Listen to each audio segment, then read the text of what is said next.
Hello दोस्तों, स्वागत है मेरे चैनल सागर स्टडी स्टेज में।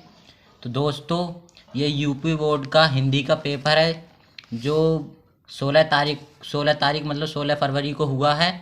तो आज मैं आपको इसमें जो 20 बहुविकल्पी आए हैं उनके सारों के उत्तर बताऊंगा, जितने भी हैं 1 से लेकर 20 तक सभी के उत्तर मैं इसमें बताऊंगा। ठीक है, तो इसका देखो यह है 801 DD। ठीक है, तो देखो सबसे पहले क्वेश्चन की ओर चलते हैं। वीडियो को आखिर तक देखना ताकि आप अपने नंबर पूरे मतलब पक्के कर सको कि हमने कितने सही किए हैं कितने नहीं। और मैं अच्छी तरीके से आपको बता दूंगा। देखो इसका पहला प्रश्न है, बहुविकल्पी प्रश्नों में पहला प्रश्न है, झूठा सच किस विधा की रचना है। तो पहले ऑप्शन में आपका निबंध, दूसरे में है कहानी, तीसरे में उपन्यास और चौथे में है नाटक। तो इसमें ये उपन्यास विधा की रचना है। ठीक है, तीसरा वाला सही है इसमें। और देखो दूसरे वाले क्वेश्चन में अनंत आकाश के रचनाकार हैं। तो पहले ऑप्शन में डॉक्टर धर्मवीर भारती, दूसरे में है जयप्रकाश भारती, तीसरे में है जयशंकर प्रसाद और चौथे में है यशपाल। तो इसमें ये वाला सही है, दूसरे वाला। ठीक है, दूसरा वाला सही है, जयप्रकाश भारती। और देखो तीसरा वाला क्या कह रहा है, निम्नलिखित कथनों में से कौन सा कथन सही है। तो पहला है गुनाहों के देवता के रचनाकार मुंशी प्रेमचंद हैं, दूसरा है भारतेंदु हरिश्चंद्र आलोचना साहित्य के जनक माने जाते हैं, और तीसरा है गेहूं और गुलाब निबंध के लेखक राम वृक्ष बेनीपुरी हैं, और चौथा है ईर्ष्या तू न गई मेरे मन से निबंध के लेखक जयप्रकाश भारती हैं। तो इसमें ये तीसरा वाला सही है। ठीक है, ये वाला सही है। तो चलते हैं अपन लोग चौथे क्वेश्चन की ओर। तो देखो चौथे क्वेश्चन में कह रहा है, पंचांग दर्शन के रचनाकार कौन हैं। तो पहले ऑप्शन में मथुरा नाथ शुक्ल, और दूसरे में है लल्लू लाल, तीसरे में है सदल मिश्र, और चौथे में है इंसा अल्लाह खां। तो देखो इसमें पहला वाला सही है। ठीक है, मथुरा नाथ शुक्ल, ये पहला वाला सही है। अब देखो पांचवें क्वेश्चन में क्या है, सारंगधर रचनाकार हैं। तो पहले में है परमाल रासो, दूसरे में है हमीर रासो, तीसरे में है खुमार रासो, चौथे में है बिसल देव रासो। तो इसमें ये दूसरा वाला ठीक है, सही है। ठीक है, ये दूसरा वाला हमीर रासो। अब देखो छठे क्वेश्चन की ओर चलते हैं। तो देखो छठे क्वेश्चन में कह रहा है, छायावाद युग की प्रमुख प्रवृत्तियाँ कौन सी हैं। तो इसमें है कुंठा और निराशा के स्वर, दूसरी है श्रृंगार और प्रेम वेदना, तीसरी है नारी के प्रति परिवर्तित दृष्टिकोण, और चौथी है रीति ग्रंथों का निर्माण। तो इसमें ये तीसरी वाली ठीक है। ठीक है, नारी के प्रति परिवर्तित दृष्टिकोण। अब देखो सातवें क्वेश्चन में क्या कह रहा है, निम्नलिखित में से शुक्लयोत्तर युग के लेखक कौन हैं।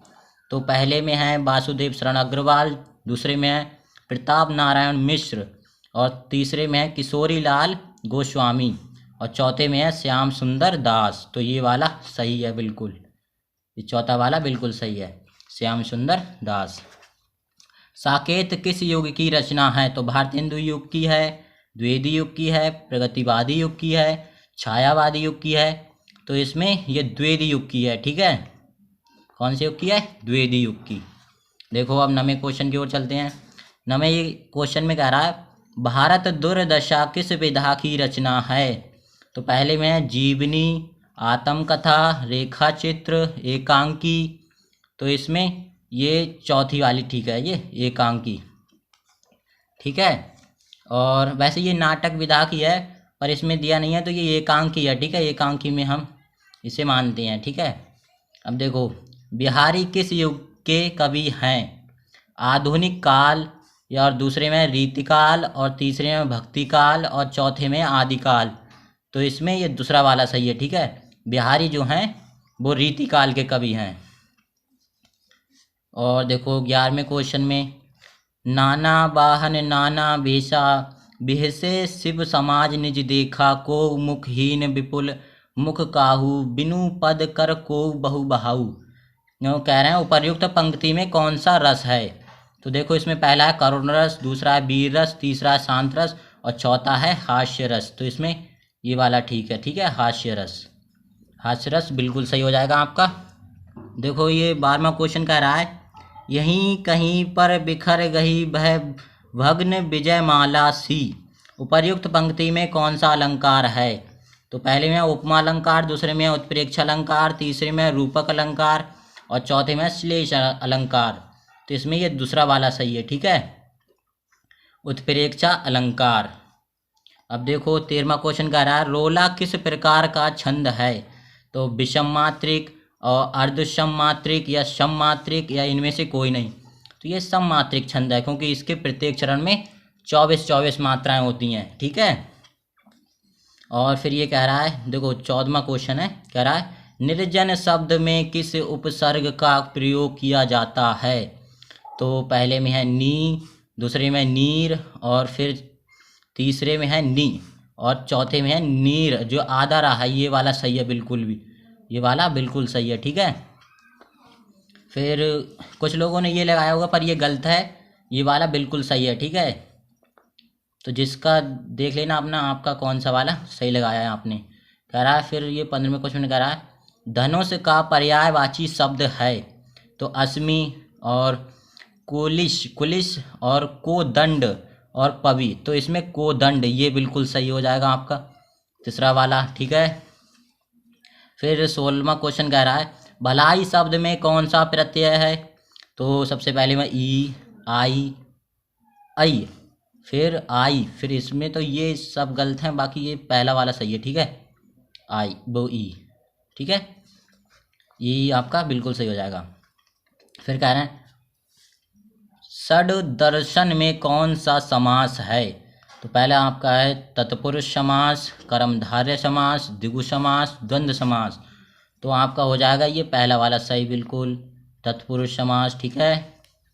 फिर कह रहे हैं मतिभि शब्द का विभक्ति एक विभक्ति एवं एक वचन है।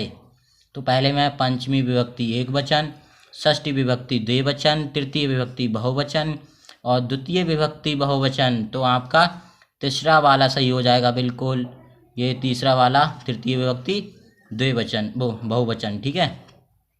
फिर कह रहे हैं हर्यत्र शब्द का संधि विच्छेद है। तो पहले में हर प्लस अत्र और फिर है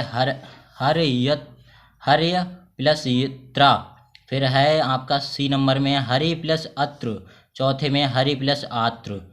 तो आपका ये वाला बिल्कुल सही हो जाएगा सी नंबर, ठीक है। और फिर आपका 20वां क्वेश्चन आखिरी क्वेश्चन है, देखो क्या कह रहा है पठिष्यथ धातु का पुरुष एवं वचन है। पहले में उत्तम पुरुष द्विवचन, दूसरे में है मध्यम पुरुष बहुवचन और तीसरे में है माध्यम पुरुष द्विवचन और तीसरे में अरे ये डबल नहीं सॉरी वो सही है उत्तम पुरुष बहुवचन। तो आपका ये तीसरा वाला सही हो जाएगा, ठीक है, मध्यम पुरुष द्विवचन, ये वाला आपका बिल्कुल सही हो जाएगा, ठीक है। तो अपने अपने नंबर चेक कर लेना हमारे नंबर कितने सही हैं। तो थैंक यू दोस्तों, हमारी वीडियो अगर पसंद आई हो तो लाइक करना और चैनल को सब्सक्राइब करना। धन्यवाद।